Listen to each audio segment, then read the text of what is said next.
सुनीति ही देवर जी को काबू में रखेगी बड़ी भाभी, रखेगी बड़ी भाभी, रखेगी बड़ी भाभी। ऐसे निखट्टू आदमी को तो कोई भी औरत काबू में रख सकती है, रख सकती है, रख सकती है, रख सकती है, रख सकती है। कहाँ राजा भोज और कहाँ गंगुतेली, अब इनकी और हमारी बराबरी नहीं हो सकती ना, हो सकती ना, हो सकती ना। हवेली का राजा भोज किसी गंगुतेली से कम नहीं, नहीं, से कम नहीं, से कम नहीं, से कम नहीं। ऐसा निखट्टू तो गंगुतेली से भी गया गुजरा है बड़ी भाभी, है बड़ी भाभी, है बड़ी भाभी, है बड़ी भाभी। फिर भी इस महारानी रूपमती से तो ऊंचा ही है, ऊंचा ही है, ऊंचा ही है, ऊंचा ही है, ऊंचा ही। पंडित जी की बिटिया तो पहले ही दिन से अपना रंग दिखा रही है बड़ी भाभी, खा रही है बड़ी भाभी, खा रही है बड़ी भाभी, खा रही है बड़ी भाभी। ऐ सुनीति, अपना हाथ पीछे रख, अपना हाथ पीछे रख, अपना हाथ पीछे रख, अपना हाथ पीछे रख, अपना हाथ पीछे रख, अपना हाथ पीछे रख, अपना हाथ पीछे रख।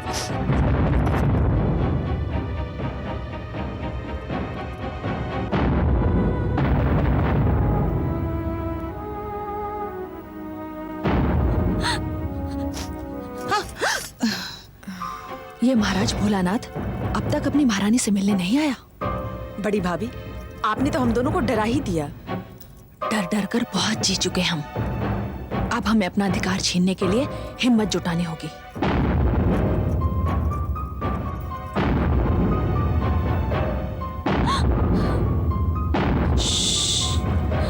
बड़ी भाभी, महाराज भोलानाथ सुहा कक्ष में पधार रहे हैं।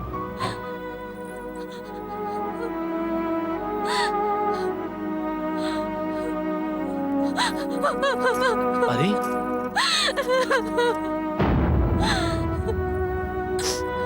ये क्या सुनीति, तुम रो रही हो? अरे आज तो तुम्हें खुश होना चाहिए। भगवती संतोषी की इच्छा से आज हमारा मिलन हुआ है। भाभी, अभी हमारी शिकायत करेगी? बड़ी भाभी, अब क्या होगा? अरे तुम दोनों क्यों डर रही हो?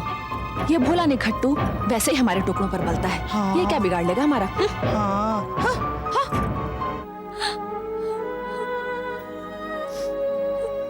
सच बताओ सुनीति, मैं तुम्हारे आंसू नहीं देख सकता। किसी ने तुमसे कुछ कहा है? फिर क्या बात है? सच सच बताओ सुनीति, तुम्हें मेरी कसम। आप तो वैसे ही परेशान हो गए। कोई बात नहीं है। वो मुझे पापा की याद आ गई थी। सुनीति, मैं कल ही माँ से बात करके तुम्हें बाबा से मिलवाने ले जाऊंगा। अब तो खुश हो ना? तो अब मुस्कुराओ। कितनी सुंदर लग रही हो तुम। हमेशा ऐसे ही मुस्कुराती रहना।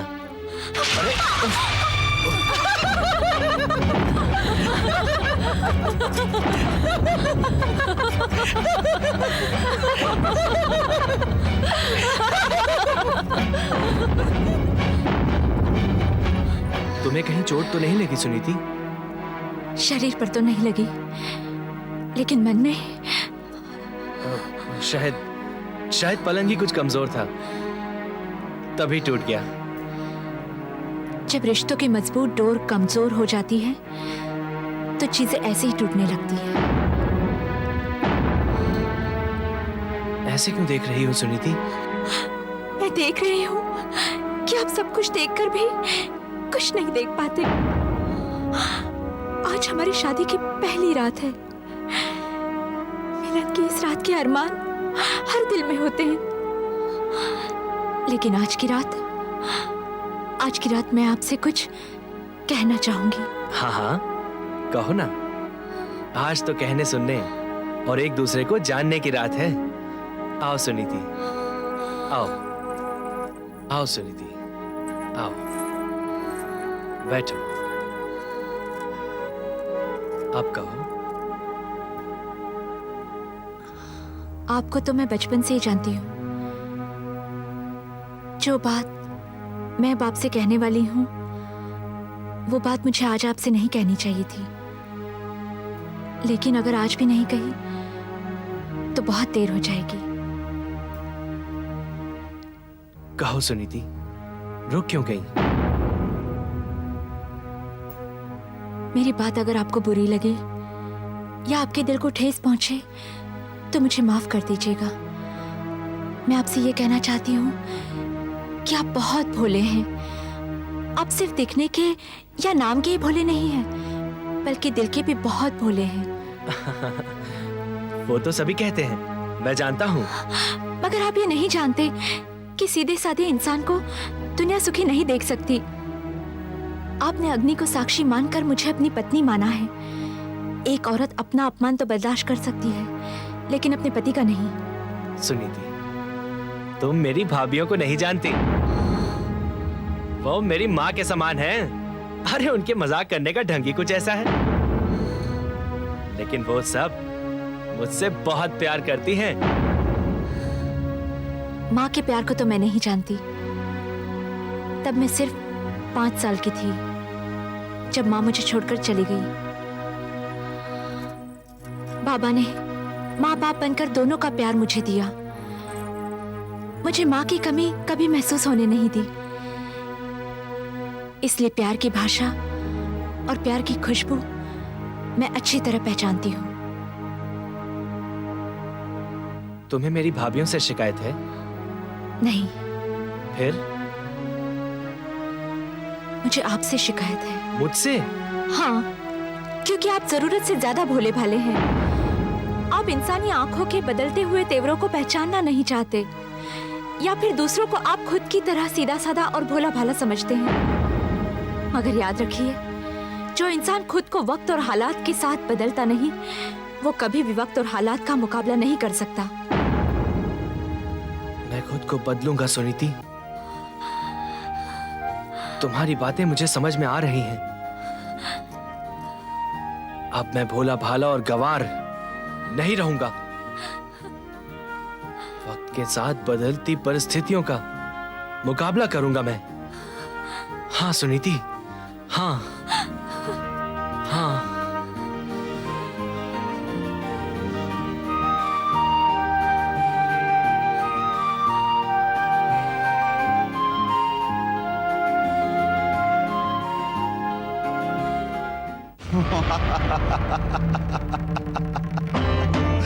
बाप, तुम धन्य हो। धन्य है तुम्हारी योजना। अपने भक्तों पर शीघ्र कृपा करने वाली गणेश पुत्री देवी संतोषी के भक्तों के जीवन को नरक में धकेल कर तुमने अपनी महानता सिद्ध कर दी है। मैं तुमसे बड़ा प्रसन्न हूँ। कोरी प्रसन्नता से पाप प्रसन्न होने वाला नहीं दैत्य गुरु। क्या चाहते हो तुम? यही, यदि आप वास्तव में प्रसन्न हैं, तो मेरा राज्याभिषेक करें, पाप के पापी साम्राज्य की स्थापना करें। क्या पाप की पापी योजनाओं का मार्गदर्शन करने वाले दैत्य गुरु शुक्राचार्य पाप शत्रु की भूमिका निभा रहे हैं? क्या दैत्य गुरु शुक्राचार्य को पाप के पापी साम्राज्य की स्थापना प्रिय नहीं है? उत्तर दे दैत्य गुरु, उत्तर दे। ये प्रश्न आपसे आपका शिष्य पाप ही नहीं, अभी तो पाप से प्रेरित सारा संसार पूछ रहा है। आप चुप क्यों है दैत्य गुरु? क्या पाप के प्रश्नों का आपके पास कोई उत्तर नहीं है? उत्तर दे दैत्य गुरु। क्या ये सत्य है कि शिव भक्ति का ढोंग करके आप पाप को व्यर्थ ही उकसाते रहे? उत्तर दे दैत्य गुरु, उत्तर दे। यदि आज आपने उत्तर नहीं दिया तो आपके शिष्य और भविष्य आपको पाप और दैत्य शत्रु कहने में संतोष नहीं करेगा दैत्य गुरु। उत्तर दे दैत्य गुरु। तुम मेरा उत्तर सुनना चाहते हो? हाँ दैत्य गुरु। अपने गुरु की निष्ठा पर संदेह करके तुमने शिष्य बने रहने का अधिकार खो दिया। पृथ्वी, पाताल और स्वर्ग पर पाप के पापी साम्राज्य की स्थापना ही शुक्राचार्य का उद्देश्य है। परंतु क्या दैत्य गुरु? इस संसार में जब तक एक भी भक्त जीवित है, तब तक पाप के पापी साम्राज्य की स्थापना नहीं हो सकती। शिव भक्ति का ढोंग तो आप भी करते हैं दैत्य गुरु। तो क्या हम आपको भी समाप्त कर डाले? अपनी सीमा को लांघने की मूर्खता ना कर पाप। मेरी शिव भक्ति में दैत्यों की विजय और पाप की सफलता की प्रार्थना होती है। फिर भी है तो भक्ति ही। अपनी मूर्खता की बातों से मेरा समय व्यर्थ ना कर। जब तक तू इस संसार में भक्त भक्ति और भावना को समाप्त नहीं कर देता, तब तक पाप का पापी साम्राज्य स्थापित नहीं हो सकता।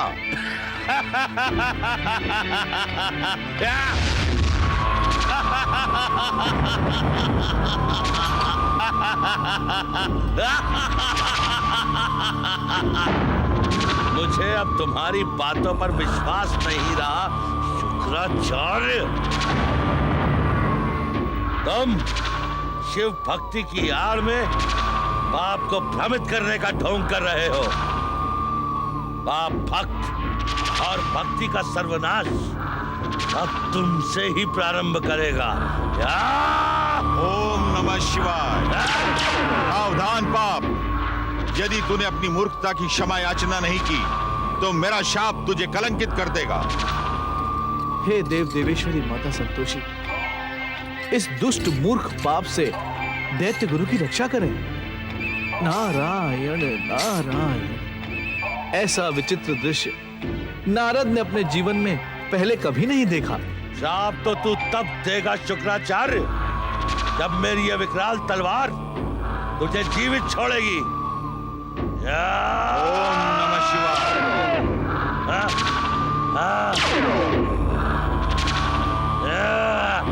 अपने गुरु पर प्रहार करने का दुस्साहस करने वाले दुष्ट पाप, मैं तुझे शाप देता हूँ। तुझे कभी भी अंतिम विजय प्राप्त नहीं होगी। धर्म और पुण्य के समक्ष सदा तेरा मस्तक झुका रहेगा। इस जल के स्पर्श से मेरी इच्छा होने तक तू पाताल में अचेत पड़ा रहेगा। ओम नमः शिवाय।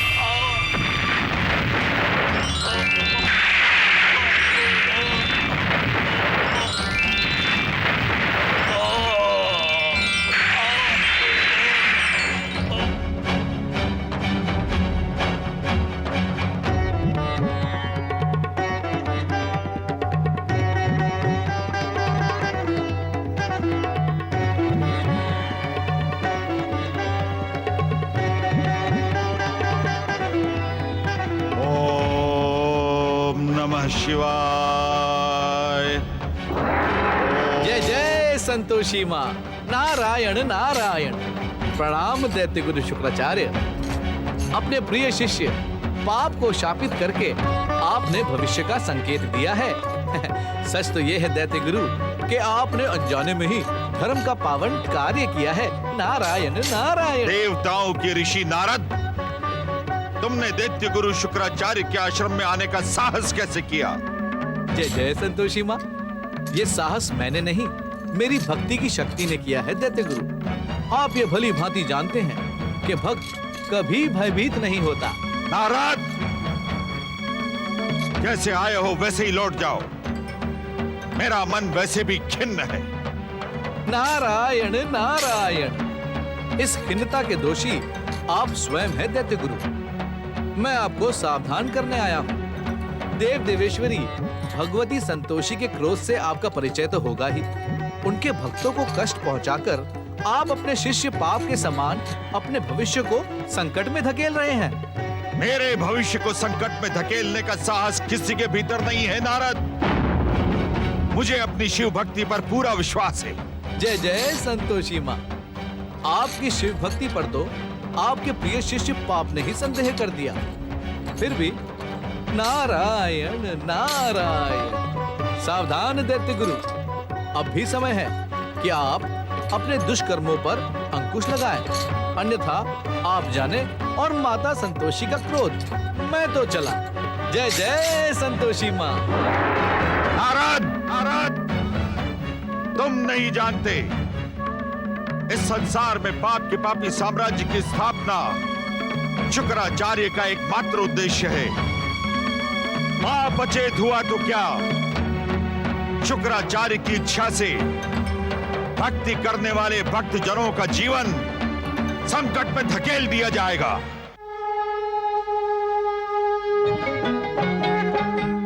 सदा होती है जय जयकार माँ के मंदिर में, माँ के मंदिर में। नित झांझर की होए झनकार माँ के मंदिर में, माँ के मंदिर में। सदा मंजीर करते पुकार माँ के मंदिर में, सदा मंजीर करते पुकार माँ के मंदिर में। वरदान के भरे हैं भंडार माँ के मंदिर में, माँ के मंदिर में। दीप धरो धूप करो प्रेम सहित भक्ति करो, दीप धरो धूप करो प्रेम सहित भक्ति करो। जीवन सुधारो रे, ओ प्यारा प्यारा जीवन सुधारो रे। मैं तो आरती उतारो रे संतोषी माता की, मैं तो आरती उतारो रे। जय जय संतोषी माता जय जय माँ, जय जय संतोषी माता जय जय माँ, जय जय संतोषी माता जय जय माँ, जय जय संतोषी माता जय जय माँ। बोलो संतोषी माँ की आओ बेटा आओ। शंकर तुम भी आरती लो। माँ आज तो आरती में आनंद आ गया। बहुत अच्छी आरती हुई। तुम भी लो बहू। बोला तुम भी आ गया बेटा। लो बेटा दे, आप यहाँ दोनों भी से, आरती यहाँ कर लो। अरे छोटे छोटे बच्चे हैं। हाँ मैं भी लेती हूँ। जय माँ। माँ प्रसाद लीजिए। बेटा तुम्हारे आने से घर में रौनक आ गई है। बहुत ही मीठा गाती हूँ। मेरी तो आत्मा प्रसन्न हो गई। इस तरह साफ किए जाते हैं बर्तन? रामकली, आजकल तेरा दिमाग बहुत खराब हो गया है। काम की न काज की, दुश्मन अनाज की। देखा बड़ी भाभी, इस तरह बर्तन साफ किया है इसने। रामकली, ये जूठन नहीं देखी तूने? बर्तन ऐसे साफ किए जाते हैं? कहाँ जूठन है बड़ी भाभी? मंजली भाभी तो ऐसे ही मेरे पीछे पड़ी रहती हैं। मैं दिन रात हवेली की सेवा करती हूँ, मेरे काम को कोई नहीं देखता। हाय हाय, देखो बड़ी भाभी, आजकल इसकी जबान कैंची की तरह चलने लगी है। क्यों री, सेवा करती है तो क्या पगार नहीं लेती है? हाँ, तनख्वाही नहीं लेती बड़ी भाभी। आजकल हमारी रामकली और भी बहुत कुछ लेने लगी है।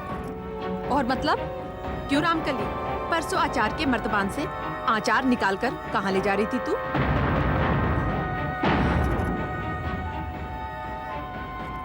क्यों रामकली, तो अब तू चोरी भी करने लगी?